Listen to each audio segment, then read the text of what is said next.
ব্যস্ততম কল্যাণী এমস হসপিটালের সামনে আদিবাসীরা একটি বিশাল বড় বিক্ষোভ মিছিল সংগঠিত করে।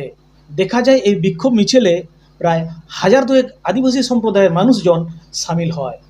তো আদিবাসী সম্প্রদায়ের মানুষ কেন কল্যাণী এমস হসপিটালের সামনে বিক্ষোভ মিছিল সংগঠিত করলো, চলুন জানা যাক। আজ আপনারা কি নিয়ে কল্যাণী এমসের মেন গেটের সামনে বিক্ষোভ প্রদর্শন করলেন?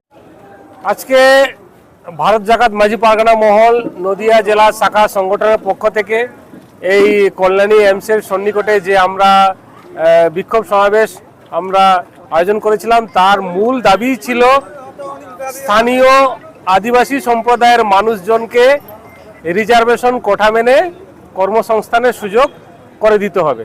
এটাই আমাদের আজকের মূল দাবি ছিল। আপনারা তো ডেপুটেশনতে ভেতরে গেছিলেন, তো এমস কর্তৃপক্ষ আপনাদের কি আশ্বাস দিল?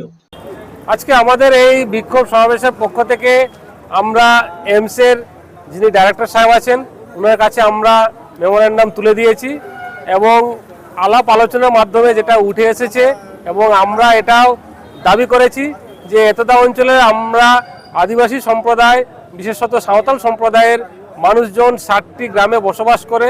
তো সেই প্রত্যেকটা গ্রামের পক্ষ থেকে একজন করে এই এমসে কর্মসংস্থানের সুযোগ করে দিতে হবে।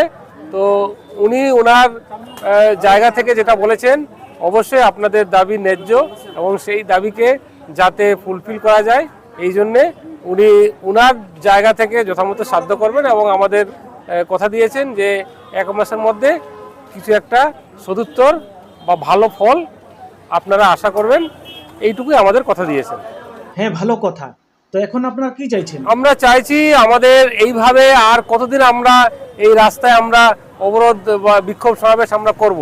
আমরাও আমাদের লোকাল আদিবাসী হিসেবে আমাদের যে ন্যায্য দাবি সেই ন্যায্য দাবি যাতে ফুলফিল হয়, যাতে পূরণ হয় সেই দিকে আমরা তাকিয়ে আছি। আশা করছি আমাদের দাবি ফুলফিল হবে, পূরণ হবে, এটুকুই। আপনার পরিচয়? আমার নাম বিশ্বনাথ হেমব্রম, আমি ভারত জাকাত মাঝি পারগানা মহল নদিয়া জেলা শাখা সংগঠনের সভাপতি। ধন্যবাদ।